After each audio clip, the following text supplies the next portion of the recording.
Well, joining me back in the studio is Helin Sarı Ertem. She's an Associate Professor of International Relations at Istanbul Medeniyet University. Really good to have you back with us, Helin. Can I start by asking you about the situation with Hezbollah? Because in the last hour, the Israeli Defense Minister says the Hezbollah chief is now marked for target for elimination. The ministry has also said that it's not ruling out a ground invasion of Lebanon. Hezbollah's involvement does mark quite a serious escalation in this conflict, doesn't it? Unfortunately, yes. Hezbollah is a significant partner of the Lebanese politics, not only in terms of relations with Israel, but in terms of domestic issues as well. Hezbollah is a historic player of the Lebanese politics, let's say. It has huge connections with the society, but as we all know, since October 7, they've been under severe Israeli attack, and I believe they lost most of their capacity, but this doesn't mean that they cannot do anything. So they still have some cards to play, and I guess they will force to play these cards against Israel, as the Netanyahu government has already escalated the tension in Lebanon as well. So the war is a general war. It is in the concern of the whole region. It's not only about the relations between Israel and Iran. Unfortunately, Lebanon is included into this equation, and Jordan, as a matter of fact, because of the geographical connections, the border with Israel is also included in this equation. So lots of other countries, including those Arab Gulf countries, will be in the picture in coming days. We know Israel had already assassinated Hezbollah's previous leader, Hassan Nasrallah, and in 2024, Israel dealt quite a severe blow to the group by killing thousands of its fighters and destroying much of its arsenal. Do you think Israel is now looking this as an opportunity to eliminate the group once and for all?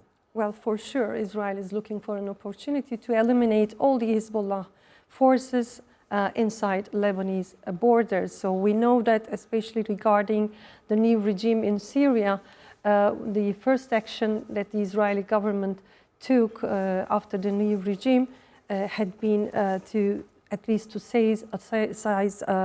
take the control of southern territories of Lebanon. Israel is not considering Lebanon as an independent country, unfortunately, but the Lebanese government is trying to tell the whole world, to Israel, to the United States, that it is an independent country which should not be somehow become or made a subject of all these conflicts, which is in the interest of the other partners of the region, let's say. So Lebanon is not a direct partner of this conflict, direct counterpart of this conflict, but unfortunately Israel is using every opportunity to take Lebanon inside this equation in order to finish its big goals, let's say, regarding the region. When we look at what's happening in the Gulf region, we know for a third day now, many countries in the Gulf are experiencing retaliatory attacks from Iran. We just have been playing that footage from Kuwait City of what appears to be the US Embassy compound being hit by some sort of attack. And that's after 3 US service members were confirmed killed elsewhere in Kuwait. What do you think the US is thinking right now as it actually sees its interests are indeed being targeted and hit? What I see looking at Washington and the United States of America in general is a divided United States of America instead of United States of America. It's a divided country in terms of political, let's say, opinion differences. The United States has never been that much polarized in terms of their way of looking towards their country and towards the world. For that reason, I am expecting huge discussions inside American Congress in the coming days because American citizens, whether they are diplomats or they are normal citizens or they are soldiers, they are being killed during these attacks between Israel and Iran as well as the United States. But the American president did not ask anything to the Congress before starting these attacks against Iran. So he has to give account to his own country regarding why the American citizens are dying in the region at the moment. And in terms of the leadership in these Gulf countries, you know, for many years they've managed to secure this grand bargain, if you like, with Washington essentially providing it with a security umbrella to make sure that their countries are protected, that the status quo leadership remains in place. Do you imagine that some of the leaders of these Gulf nations might be reconsidering this long-standing agreement that it's had with the United States? Well, the world is not the world of the 20th century anymore. In the past, we saw very deep connections between these states and the United States, as if they were inseparable from each other. But today, it's different. We are talking about different circumstances in which we also underline the rise of the West, which is the rise of the global South, especially the countries like China, India, and we can also put Russia in terms of military issues as well. So we've been talking about BRICS, for example. So these Gulf countries have already started their initiative to be a part of BRICS, for example, the Shanghai Cooperation Organization, for example. So I think these kinds of surges will increase in the coming days because I guess they have no trust to the United States at all. Although the United States still is in a position of protecting these Gulf countries, we see that it is not enough.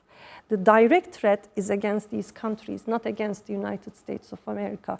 In any risk that the United States is taking to protect Israel is unfortunately venturing the security of the Gulf countries, and they are already aware of that. And what about within Iran itself? Because we know Donald Trump has been openly calling on the Iranian people to topple a clerical rule somehow. And we know in January we did see those wide-scale protests against the government and clerical rule. In the wake of the killing of Ayatollah Khamenei, as well as some key members of the leadership, what do you anticipate the Iranian reaction to be? Will they continue those calls, or will they rally behind the current regime who are openly being defiant against the United States and Israel? Well, looking at Donald Trump, we have to remember that he is the only president who called his own nation to take the control of their country back, and this caused a huge attack, a raid against the American Congress in January 6, 2021. So that was a big trauma for the United States of America. And the same president is now calling the citizens of another country to take their country back. And Iranians, I don't think that they have any trust to the United States or to Israel to rely them on and to uprise against their own government to topple the regime. I know that there are some, let's say, celebrations, in quote unquote, in some parts of Iran, but generally saying, the Iranian nation has a civilizational understanding. They have this deep feelings of the past. They know that they had been very strong in the past, and they have a traumatic experience with the Western countries in the 20th century, unfortunately. And being so much isolated, being pushed to become marginalized, being pushed to become aggressive against the whole world, this is not something that they want.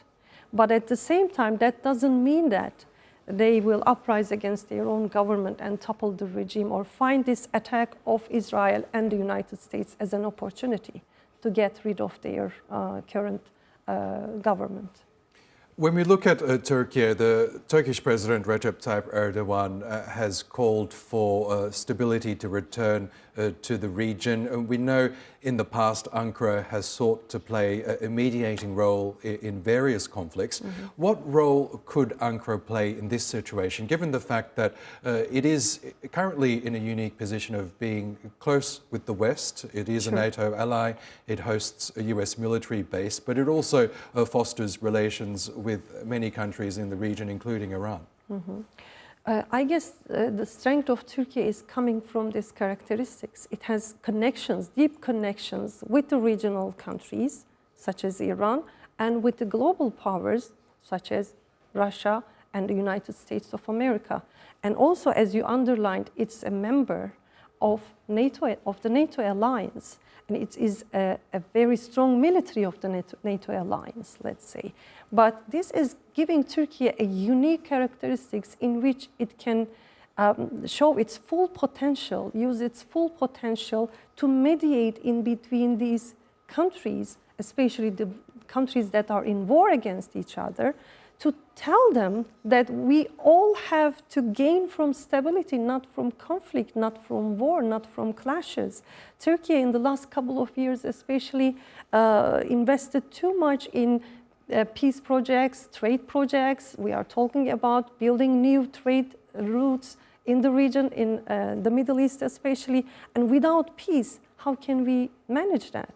So I guess Turkey and the countries like Turkey will be in a very significant position in coming days to call all these warrior parts to come into sense, to be calm, to bring peace to the region again, although it's hard, unfortunately. Okay, Helin, Sarı, Ertem, we'll have to leave it there. Great to get your analysis, as always. Thank you.